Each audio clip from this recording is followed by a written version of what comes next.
Assalamualaikum warahmatullahi wabarakatuh. Apa kabar semuanya? Perkenalkan, nama saya Haryani. Saya salah satu mahasiswi program studi pendidikan guru sekolah dasar semester 3 di Universitas Nahdlatul Ulama Kalimantan Barat. Di video kali ini saya akan mengangkat sebuah tema, yaitu tentang pelanggaran HAM, yang dimana tugas video ini saya buat untuk memenuhi tugas pendidikan kewarganegaraan yang diampu oleh Ibu Rizdiana Andika Fatmawati MPD. Simak videonya ya teman-teman.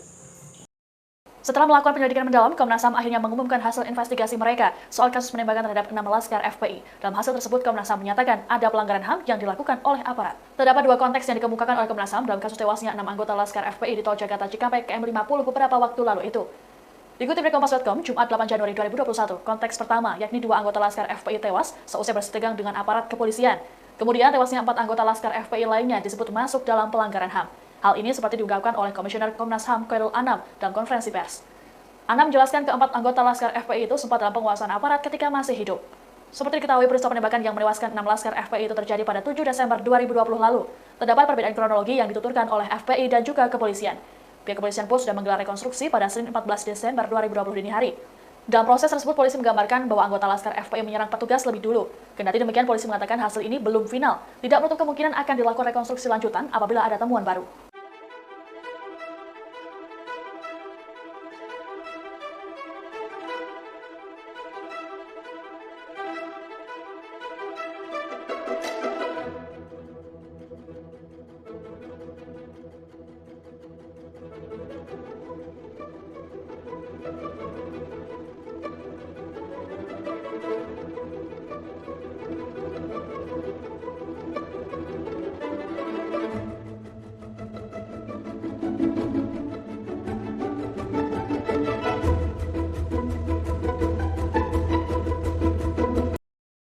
Menanggapi tentang HAM yang ada di Indonesia yang sudah ditentukan oleh pemerintah. Ini sangat baik sekali karena dengan adanya HAM ini, dengan patenkannya HAM ini terhadap masyarakat, maka akan saling melindungi masyarakat antara satu sama lain.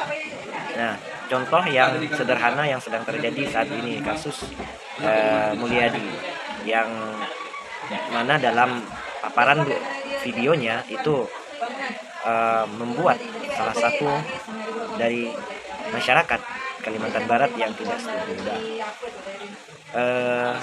Etnis tersebut merasa dirugikan sehingga dikeluarkanlah tuntutan dari etnis tersebut, dan itu memang harus ditegakkan. Contoh yang lain adalah tentang yang ada di Kuburaya sendiri, HAM terhadap anak, hak asasi manusia itu terhadap anak di bawah umur, yang mana pemerintah sendiri di Kuburaya itu sudah banyak menemukan kasus-kasus tersebut.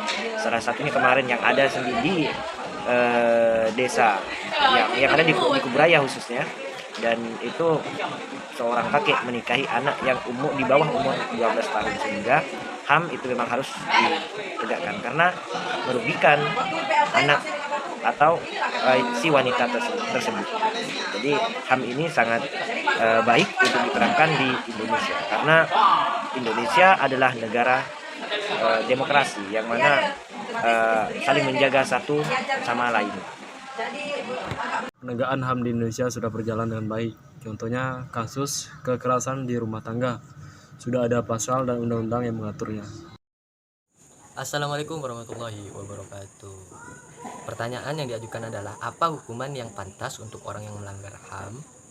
Jawabannya adalah, terkait dengan pelanggaran HAM yang dimaksud, khususnya di Indonesia, telah memiliki payung hukum dalam Undang-Undang Nomor 26 Tahun 2000 tentang Pengadilan HAM.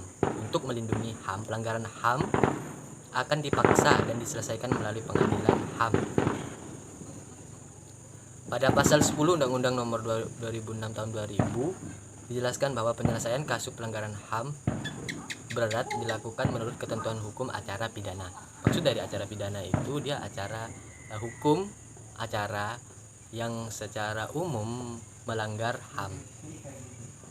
Tersangka dapat ditahan paling lama 90 hari untuk pemeriksaan dalam sidang pengadilan HAM.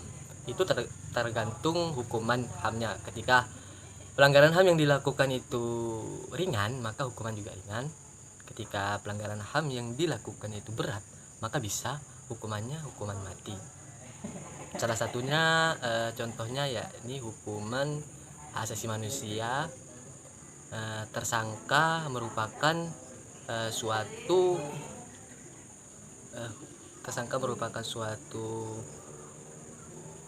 narapidana yang dihukum mati disebabkan oleh pemerkosaan anak. Itu termasuk HAM yang berat, karena pemerkosaan itu bisa diancam hukuman 20 tahun ataupun seumur hidup, bisa jadi juga hukuman mati.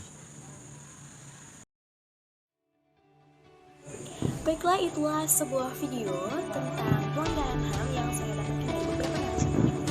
Mohon maaf jika ada kesalahan, saya Haryani pamit undur diri. Wallahul muwaffiq ila aqwamit thoriq. Wassalamualaikum